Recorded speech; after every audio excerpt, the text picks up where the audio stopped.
We are ready for our final business class of the day. It is called The Shrinking World of Sales, presented by the Vice President of ChampionsWay, Mr. Jon Malach. Thank you so much. All right, what I'm going to talk about today is sales. That's it, sales. It's important. You can market, that's great. You got leads, that's awesome. You teach the best classes in the world, good for you. If you can't sell, you and I both know you can't run your business. What business are we in? Sales. We're in the business of selling memberships. If you can't sell a membership, you don't stay open. It's as simple as that. All right? So, if you have a Word document open, that's going to be great. If you got a piece of paper, that's going to be great too, because there's going to be a lot of note taking. Also, in addition to that, if you can follow along, there's a couple blank spots in my presentation. I want you to fill in the blanks in. I put those there intentionally because I think they're going to help a lot. All right, so let's break it down. The fundamentals of making a sale. The fundamentals. I'm going to start with some really boring stuff. It's important, but it's boring. First thing, bonding and rapport. You can't sell someone if they don't feel like they can trust you.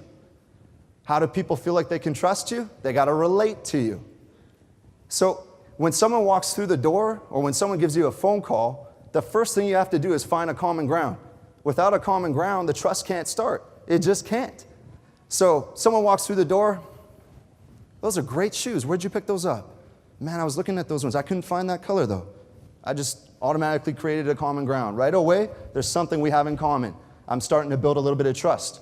It would be a lot better if you could pick something beyond an inanimate object. Maybe a sport that they played that you've played as well. Maybe a sports team you're both fans of. A current event that both of you paid attention to.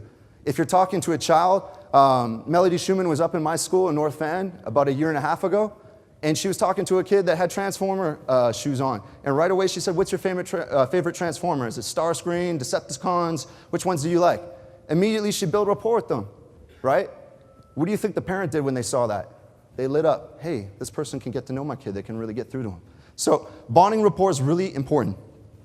Now, the next part, getting the guard down, that kind of sounds a little aggressive, doesn't it? Get the guard down. What are we, attacking people? No. What I'm talking about here is mirroring them. So sometimes people walk through the door, right?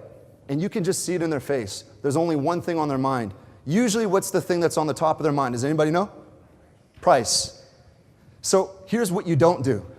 Oh, we have a lot of different programs to choose for, and what I would recommend you do is just go through the introductory lesson, and then from there we'll select one of the programs that meets your needs, and then I'll be able to give you No. Give them a price. Even if it's just a simple, classes range from about $8 to $15 a class. Give them some kind of price. Some people call it reduction ridiculous, which is when you say, instead of a monthly price, you quote them per class. I don't care how you want to do it, but if someone walks through the door and the only thing on their mind is price, please talk to them about price for just a couple minutes before you go into your spiel about how great your school is. Get their guard down. If, on the other hand, a parent walks through and they got a child, and you got sparring class going on, and there's just nothing you could do. You tried to book that intro around your sparring class, but you couldn't. Well, they walk through the door, and as soon as they walk through the door, someone pulls one of these, baff, knocks a guy out. The parent looks at it. How are we going to get the guard down? What would we do? Does anybody know? Simple. What you just saw is an advanced student that's practicing. Sparring is optional. Your child will not have to spar. However, if they do wish to spar, it won't happen until they've been trained to the point where they can fight in a controlled manner. Get the guard down, mirror them, learn their concerns, think what they're thinking. You got to do that. Okay, if you're unable to guess, what do? Ask questions. The right questions are extremely important. What is the point of asking questions? There's only 2 points. Tony Robbins, he says it probably the best. People are motivated either by pain or by pleasure. If I'm overweight, I want to lose weight. I want to avoid the pain of feeling embarrassed during the summertime, okay? On the other end, let's just say I'm a competitive person and I've graduated high school, but I'm not good enough to make any college teams. Maybe I want to feel that competitive spirit. I'm chasing pleasure. I want to compete in a tournament one day. Maybe I think I could be like Tim Creeder and get in the UFC one day. It doesn't matter. You have to identify, are they trying to avoid a pain? Are they trying to chase a pleasure? Or is it a combination of both, okay? Once you've identified those pains or those pleasures, you get down to what sales really is. And what is sales? Solving problems. Identify the problems with the right question, solve the problems. You do that, you make a sale. Now, these next two here, really dear to my heart because this is usually where a lot of people fall short. Price and confidence. You have to be confident with your price. You just absolutely have to be. All right? And what that leads to is closing with value first and save the offers for later. Okay, here's what my example is. And I know I'm going quick, but I got a little plot twist coming for you. So here's what it means to close with value first and offer second. Example. So, sir, our classes are $150 a month. It's a 12-month commitment. And you know what? Actually, because it's the third Thursday of the month, and because you're wearing black shoes instead of white, and because I'm just really not that confident, I'm also going to tell you, but there's a special for the first 3 months for $99. A lot of people, before they've even said the regular prices, they're motor mouthing a discount. Oh, and because of whatever dumb reason, there's a special that you qualify for. What do? Okay. Has anybody heard of the website Groupon? Put up your hand. Groupon? Social living? All right. If you haven't figured it out yet, we live in a discount society. Every single human being is now a professional negotiator.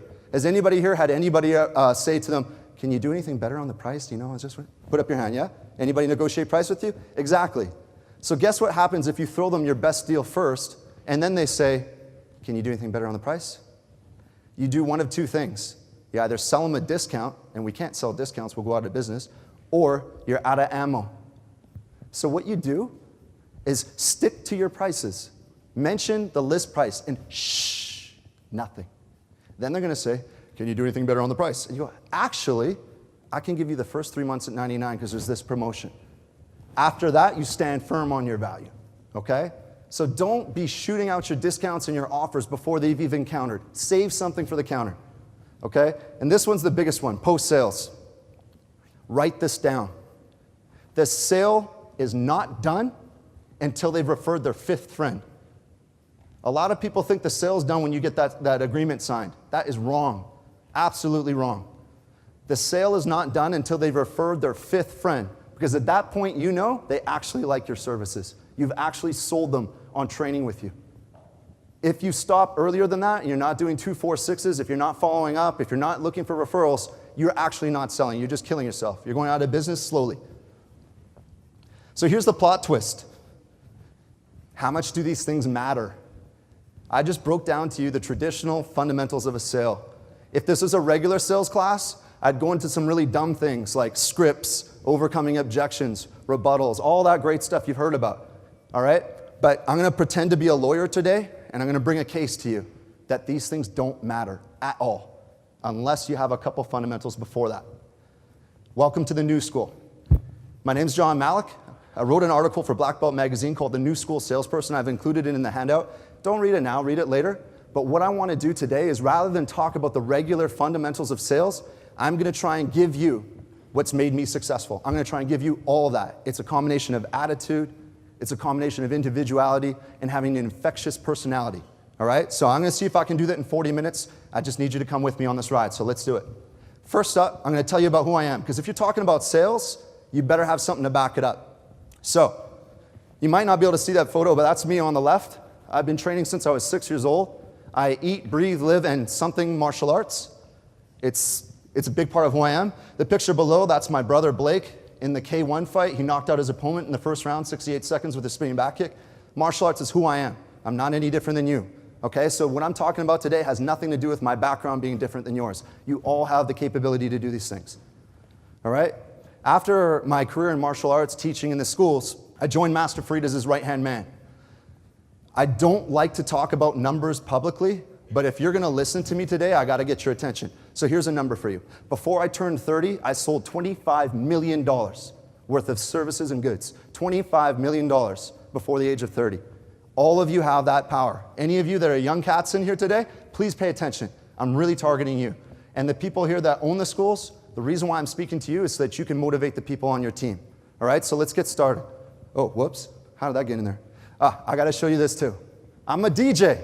I've been working in nightclubs for the last 11 years. Hip-hop, R&B, dancehall, reggae, you name it. Why do I tell you about that? Because it's made me successful. You have to not like the spotlight. You've got to love the spotlight. You got to want to be up here. You guys saw how I came up on the stage, right? It kind of pumped you up a little bit. It was a little bit different than just coming up, okay, so today we're going to talk to you about sales. And no. Be interesting. Be a host. Have an attitude in a positive sense. It's a big part of who I am, and it's a big part of the reason why I'm successful. And each one of you have that in you. I know you felt it. If you've been teaching a cardio class, I'm sure there was a time where the beat was grooving a little bit loud and you kind of felt it. That is a very important part of being a successful salesperson. So embrace that. Humility is great. It's awesome, but also have that confidence. You got to exude it. Okay, so before we get started today, I'm going to give you a fun exercise here. Pull out your laptops, and I want you to go to infousa.com, and I promise this is going to be easier to follow along than the last thing. infousa.com. Get that up real quick. Once you're at infousa.com, the second menu from the left, it'll say mailing lists / sales leads. And when you mouse over that, the second selection is US consumers. If you're from Canada like me, I'm sorry, this is not for you, this one little section. We're just going to handle the US for now. So click on that. Once you've clicked on that, let me know you're there. Put up your hand. Let me know we can go to the next step. Cool? Okay, I'm going to keep rolling. Now it's going to ask you, how will you be using this list? Just click all leads. That's all I want you to do is click all leads. All right, select all leads and then click the continue button. Once you've done that, it's really hard to see on the screen, but about, let's see, I'll count it for you. 1, 2, 3, 4, 5, 6, 7, about eight selections down, there's a thing that says radius around a street address or a zip code. I want you to expand that little selection. Radius around a street address or a zip code. Can anybody guess what I want you to enter in the street address? Your school? Absolutely. And please put in your zip as well. Next, it's going to ask what kind of radius. So I'm going to ask you, realistically, how far away is someone from your school and they'll actually make the commute? Most people tend to say 5 to 10 miles. Maybe you want to put in 7 or 8 just as an average. But pick a distance from your school address and put that in. Once you put that in, up at the top right, you're going to hit continue. What's going to happen next is it's going to say, okay, do you want to filter these people down? Yes, we do. We are not going to target people who cannot afford our lessons, all right? So don't worry about adult age, but the second one there, estimated household income, I want you to check anything you feel hits your target market. Most people will agree $60,000 household income or higher will meet their target. Some cool, but pick those check those boxes. Do not check all, because then you're going to get everyone. Don't check all, but check maybe 60 to 100, 100 to 249, and 250 plus. Check those, and then hit continue. This website is so sick, it lets you choose whether or not they're homeowners or renters as well. I usually would go after the homeowner, but there's a lot of people that rent homes as well that come and train in martial arts, so maybe you don't want to filter those people out. So pick whichever one you feel is best for you. You can even specify the value of the home. I would just say all and go review criteria. Did anybody get a result of 5,000 or greater? Put up your hand. 5,000 or greater? 10,000 or greater? 15,000 or greater? Of course you did. I put in Sensei Nick's address in Turnersville. It's a small little community, pretty small. And he has over 25,000 households within a 5-mile radius that meet that target. So this is the reality check part. If you're telling me you've exhausted the potential of your community, oh, I'm in a small community, there's not many people that I can sell on martial arts. This is the part where you kind of tilt the laptop so that the glare shows your image so you can see yourself in the laptop, and just look at the laptop and say, I'm lying to myself because there's this many opportunities right in front of my face within 5 miles of my school. Now, I'm not trying to be negative. I just want to make sure everybody here understands that you have an ample opportunity. You have an ample opportunity to spread martial arts in your community, and there's a lot of people nearby. So let's get into it. The shrinking world of sales. All right. So I'm going to paraphrase that article that I wrote. I'm going to put it through a quick little exercise. So let's get into it. First off, this is going to shock you a little bit. We don't sell anything anymore. I'm pitching that to you today. That's my sales pitch. We do not sell things anymore. Let me explain what I mean by this. Anybody here have a smartphone? Put up your hand. Excellent. And would you say you check your email or your Facebook at least once a day? Put up your hand from your phone. Of course you do. We are always connected, always. So when people are always connected, the word travels a lot faster. Before we had to wait for it to come out in a newspaper or a magazine. Now, it's right in your hand. So what happens when the word travels quick? Poor quality, low quality, there's no room for him anymore in this world. Why? Because people talk about that guy. The guy who says he's the best school in the area, who isn't, If your black belts get beat up by yellow belts, people are going to talk about that. Word travels quickly. So here's the interesting thing. Does anybody here know of any company that had a negative impact on their business as a result of this new school consumer? Can anybody think of a company that everybody talked about online for a little bit because something bad happened, bad quality? Any examples? Throw it out there. Yes, sir. Toyota, definitely. Anyone else? Absolutely. Okay, there's tons of them. I picked the Domino's one. That one really hit me when I saw that video of those people doing crazy things to the pizzas that they serve. I'm not eating at Domino's for the rest of my life. I don't know about you guys, but I mean, pizza's bad in general, but I'm not going to Domino's as a result of that. Over 1 million people saw that video in one day. Crazy. Imagine what that did. And you might have heard about United breaking this guy's guitar. He made a song about it. 10 million people watched the video. All right? Let's pretend you have anything of value. You think you're going to go with United anymore? Probably not. Okay? So don't worry too much about the examples. It's just the main idea that because we're always connected, only the strong survive. Has anybody's martial arts school been open for longer than a year? Put up your hand. You are part of the 20% that survive. 80% of all martial arts and fitness-based businesses fail in the first year, 80%. So you're part of the 20%. Have you been open longer than 2 years? Put up your hand. Another 80% die off in the second year, leaving you as part of the 4% left over. So think about it this way. If only the strong survive, and 4% survive 2 years, and all of you are that 4%, then you are the high quality. You're in business because nobody sent out something around the internet saying how horrible you are. Why? Because you're not horrible. You're good at what you do. And when you're good at what you do, and when you have high quality, you don't sell things. You introduce them. Okay? That is the main gist of this class. That's what we're going to cover today. Quality does not need to be sold. It just needs a proper introduction. Now, Datis, I need you to grab the iPad and bring up the notepad there, the little note section, please. And I'm really sorry, but if you're not a school owner, if you're a staff member, a program director, or a manager, I got to kick you out for 15 minutes because I got to speak only to my school owners for a bit. So I'm going to speak to you guys on an intimate level for a little bit. We're going to pretend it never happened, and then we're going to bring them back in and I'm going to show you some magic. Okay, so let's just start off here. First off, staff that are not motivated cannot sell to save their lives. They can't. Point a gun at their head and tell them you can't live if you don't make a sale, they'll still not be able to do it. So that begs the question. If demotivated staff cannot sell, how do we motivate staff? That's what we're all thinking. So we're going to go through a little exercise together. I'm going to break down the 4 most popular methods of motivating a staff member, and then what you're going to do on your sheet is write in what order you think they apply, as far as the greatest motivator to the poorest motivator. So first off, money. It's really simple. If I sell more, you will pay me more money. This could be through a bonus, it could be through an incentive fund, it could be through a commission structure, all right? But it's just a basic concept of you will pay me more money for fabulous performance. Next up is recognition. Really simple, guys. Staff meeting, all you do is recognize one of those people from last week. Hey guys, before we start the staff meeting today, I just want to say that Sensei Rick was absolutely on fire last week. He signed up 11 people on the Masters Club and 20 people on the Achievement Club. Can you guys give him a round of applause? And then they all give him a round of applause. All right, recognition is important.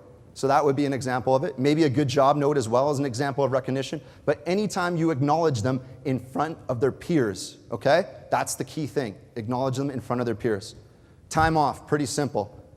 They've been begging to get a long weekend off, or they hate doing birthday parties, or they hate doing the parades where they got to lead the kids kicking up the street for 3 hours.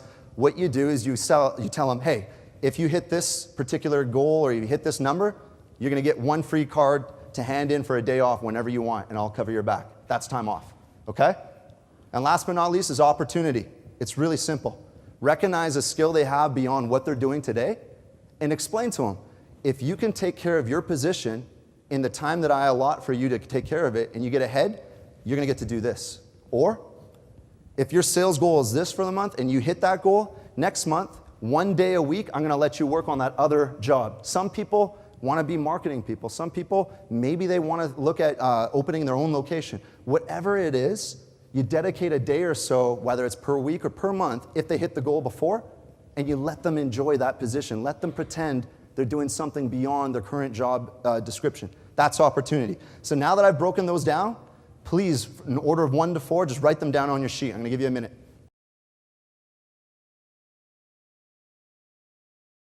How many people picked money as number 1? Put up your hand.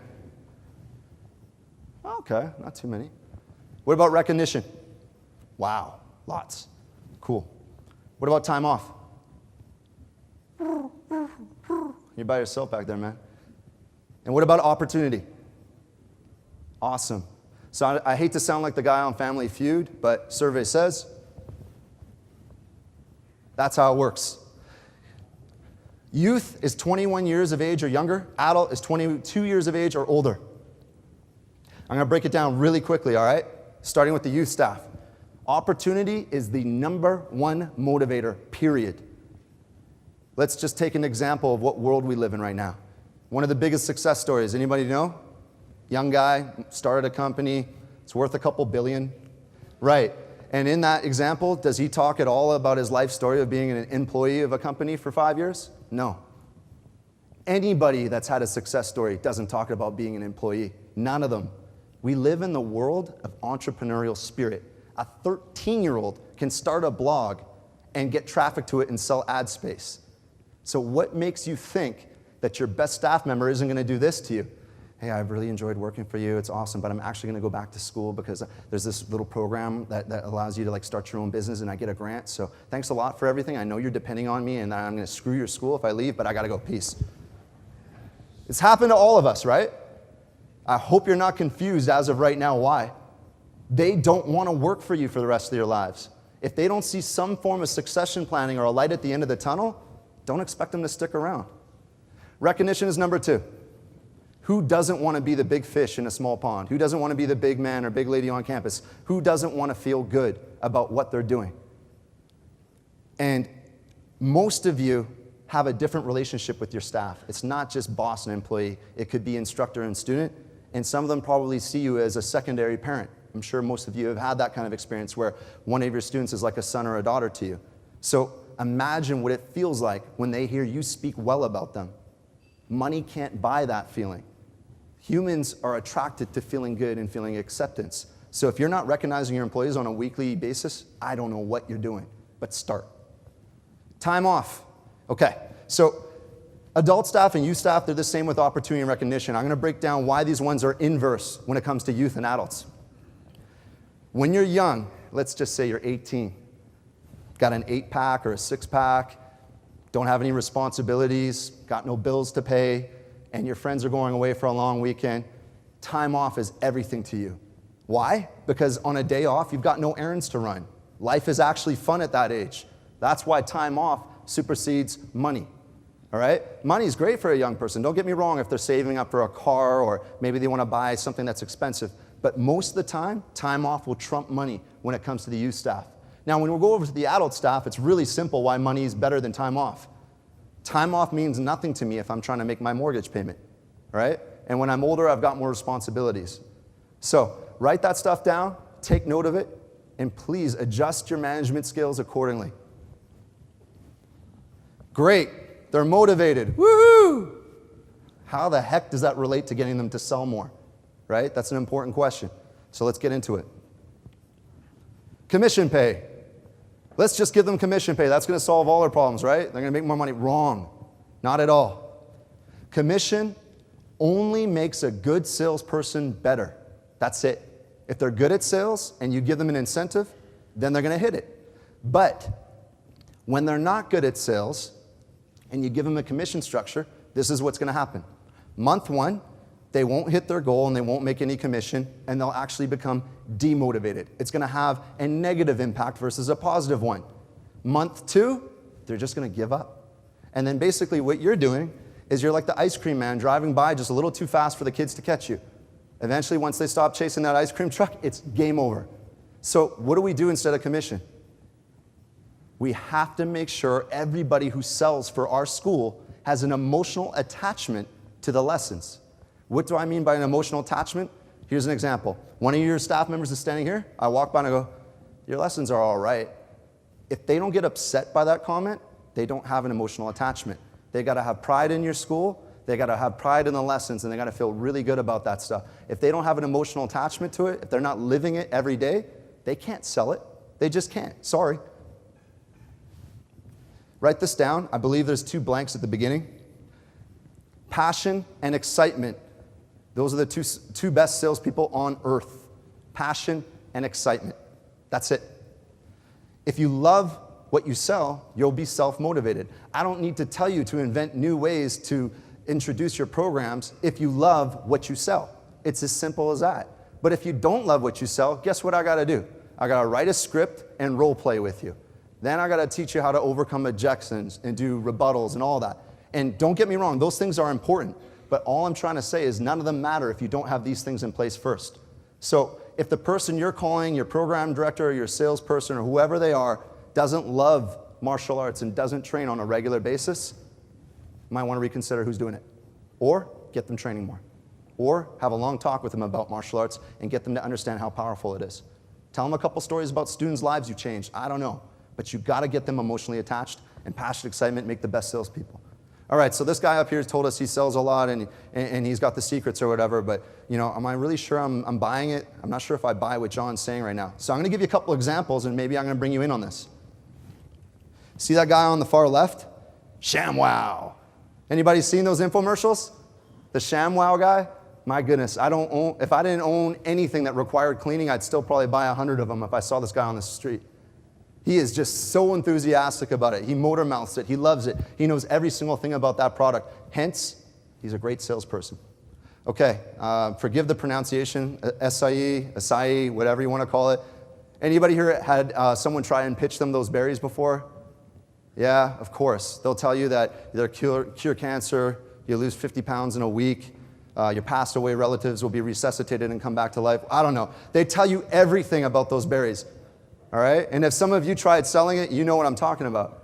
Those berries, they were the magic pill for a while there, and now it's kind of dissipated. But why did it have a success? Just because of the hype. It's just hype. All right, this guy on the right, he might have gotten in trouble lately, a little controversial, but I'm going to talk about him anyway. All right? I'm going to go out on a limb, and I'm going to say the UFC is a great organization. They got great fighters. But it's possible that those fighters are not the best gladiators since the beginning of time. But you certainly wouldn't know it if you heard Bruce Buffer introduce him. Fighting in the red corner. He gets you so pumped up. You're thinking this guy that's going to come out is like the greatest fighter that ever lived, and then this fighter that's coming out in the blue corner might have a chance of surviving against him, and you're engaged and you love it. All right? Final example. Does anybody here do point sparring? Or has anyone ever done point sparring? Okay, I've only got a couple of you. All right, cool. All right, I got to call you guys out. Bah! Yo, you didn't hit him. I know, but I almost hit him and I yelled really loud, and if I run away, the judges might give me a point. You're the best salespeople on earth. You are. And if you've scored a point in point sparring, don't tell me you can't sell your lessons, because you sold the judges. They're trying to go again. Okay, I'll just go on from that one. But you get my point, right? Okay, so we're going to see if this stuff actually applies, all right? What I'm going to do is I'm going to bring your staff back in here. I'm going to put one of them on the spot, one of them that hates sales, and you're going to see a transformation right in front of your eyes. Maybe it'll happen, maybe it won't. Doesn't happen every single time, but hopefully we'll get lucky and we'll pick someone that can go through the transformation with us. And it's a really simple exercise of how I'm going to get to do it. All I'm going to do is I'm going to ask him or her something that they bought in the last month or so that they spent a decent amount of money on and they really like, okay?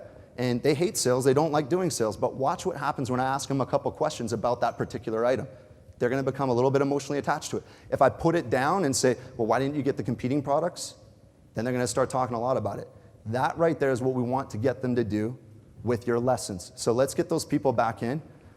Kobe, if you can grab the group, and if they're not done the trivia, that's fine. Yeah, just get them to come back in. And then Sensei Nick or Sean, I just need the handheld mic if it's over there. What's your name, sir? Kyle. Kyle, this is yours. Sweet. Thank you. Okay, so Kyle, why don't you like doing sales? Not comfortable with them. No, you don't like asking for the money, right? Nope. Understood. I totally appreciate it. So one question for you. In the last 1 or 2 months, have you bought anything that you really like? Yes, I did. What did you buy? I bought pants. Pants? What kind of pants? Guess pants. Guess pants. How much were they? way too much. How much is way too much? How much is way too much? I spent $200. Okay, Two so pairs of pants. okay, so let me ask a question. When you put those pants on, do they make you feel different? Yeah. Yeah. Are you single? No. Okay. So when you put those pants on, do you feel a little more confident around your partner? Mm-hmm. Awesome. And so they're about $200. So if I gave you $200 right now and took those pants away, would you buy them again? Yeah, probably. Awesome. So let me ask you a question. Why'd you buy the Guess pants instead of another pair of pants? Because I have a shopping problem. Okay, but there's Rockin' Republic, there's True Religion, there's G-Star, there's all these kinds of jeans. Yeah. Why Guess? I really enjoyed them. You really enjoy Yeah. them? Is there tell me about the stitching on them? Well, they're flexible. That's what I like about them. Because Yeah. most pants I can't kick in them. You can't kick them. So I like these the jeans here, you can kind of move your legs Yeah. in them and they don't rip or anything? Uh-huh. Okay. So tell me a little bit more about these pants, just a little bit more. I don't know.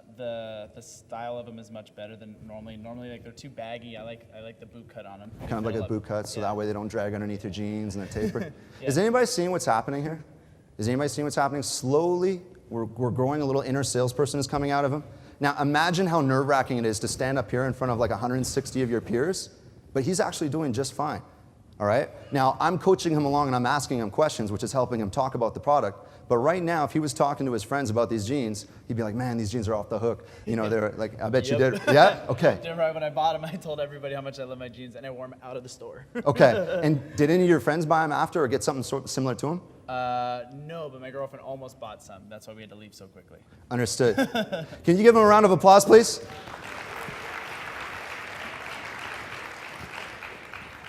So it's pretty simple. He likes his jeans. They're $200, which is an obscene amount of money for something that covers your pants, right?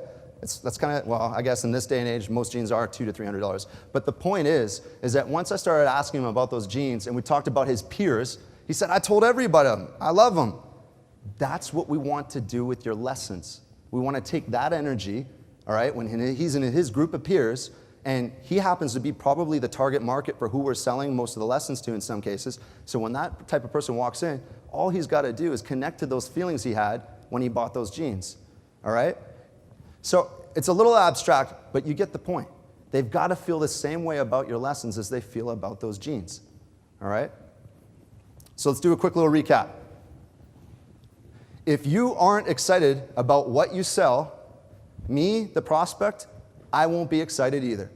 Pretty simple. If you're not excited, it's not going to infect me with any excitement. If I'm not excited, I'm not buying. Do people buy with emotion or logic? So we got to make them excited. Then the logic kicks in. The emotion opens the deals. Logic closes them, right? So if you don't know everything about what you sell, I'm not confident. When I started to ask him a bunch of questions about the jeans and he sort of started to falter a little bit, if I was someone buying those jeans, what am I going to do? I'm going to ask around. Time kills deals.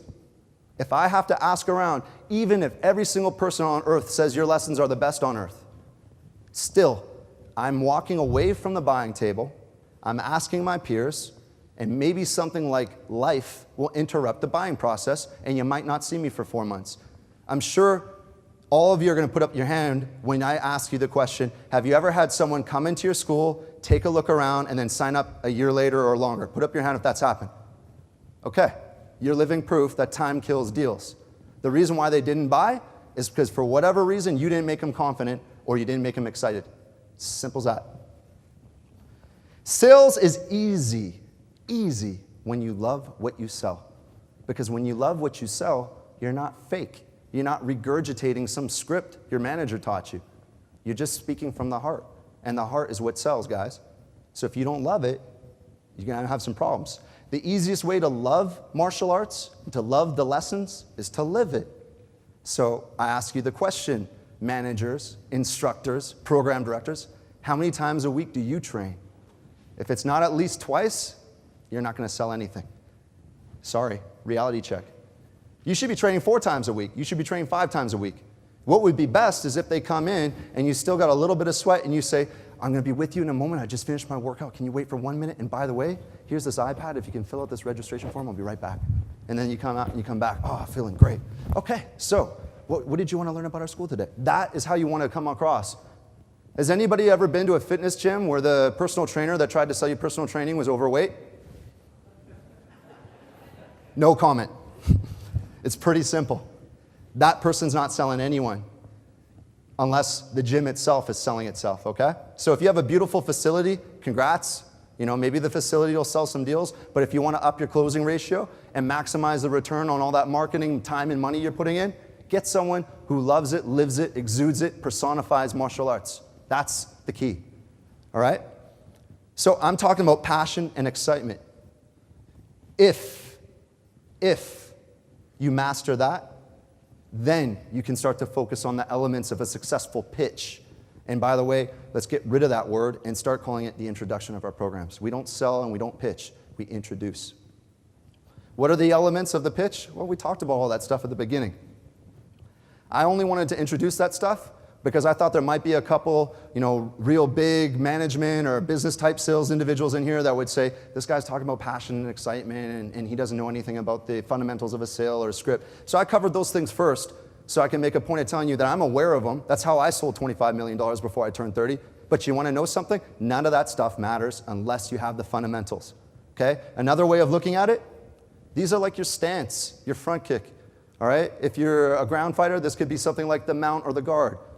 These things need to be in place before you start with other techniques. If you don't know the basic stances, if you don't have a strong foundation, can you throw a kick? You can't, all right? And anybody who wants to tell me today that stances and front kicks are not effective, maybe ask Vitor Belfort what he thinks about that. Front kicks work just fine if they're done properly. Truth. Why is price so awkward? Why is it so awkward to talk about price? Why? Well, asking for money can be really difficult if you're uncomfortable with the idea altogether. So I do need one more volunteer, but I think we're going to keep going with my same man. So where'd you go? Come on back up. I'm going to use you one more time. Come on up.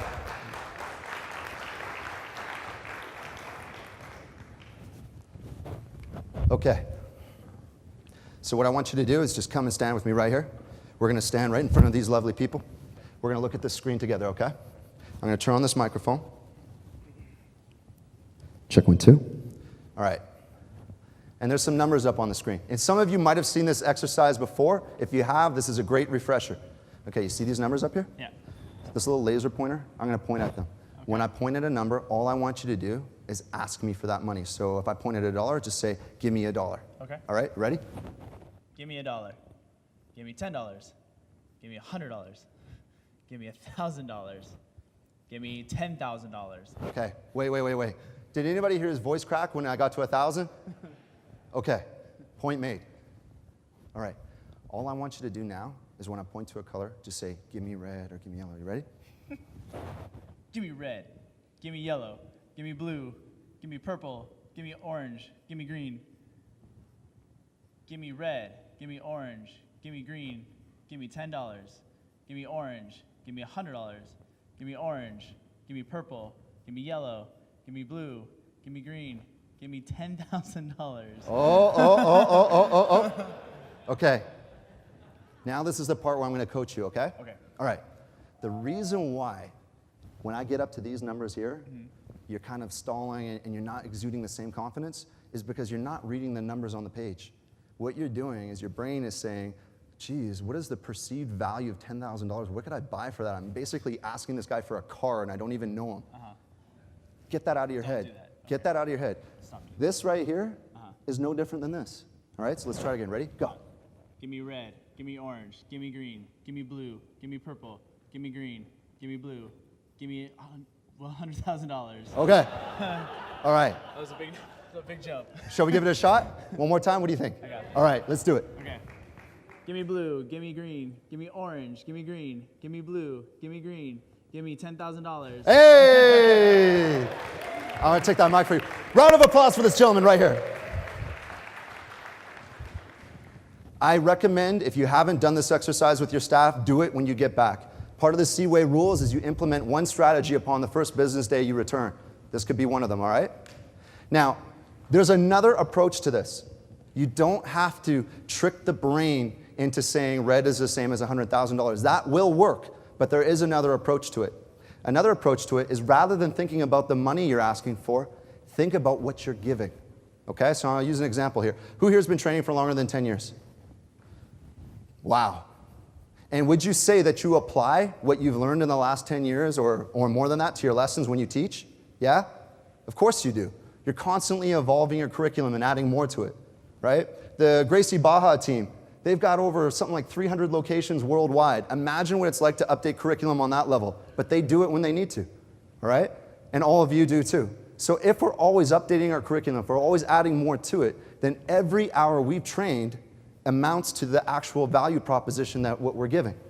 So, who here charges $60 an hour or more for a private lesson? Okay. Take the amount of time you've trained and worked on your craft, multiply it by that number. That is the value of what you're selling. Let me give you an example. My man Kobe right back there, all right? He hates asking for money, hates it. So I sat him down one day and I took him upstairs and I showed him all the developers. Okay, we've got about 26 programmers on site, maybe about 25. I think we let go of a guy the other day. But we've got a fairly decent development hub. Each one of those individuals costs a lot of money to have on board. On average, we spend around $120,000 to $130,000 per month developing Perfect Mind. We've been doing that since the start of the company. So when I say to him, hey, we charge X amount of dollars per month, and it's a $4 million software, you can't be shy. You can do the same thing. You've been training and working on your craft all this time. The value of what you're giving is a very high number, or what I like to call priceless, right? And what about the impact of what you give? The impact is huge.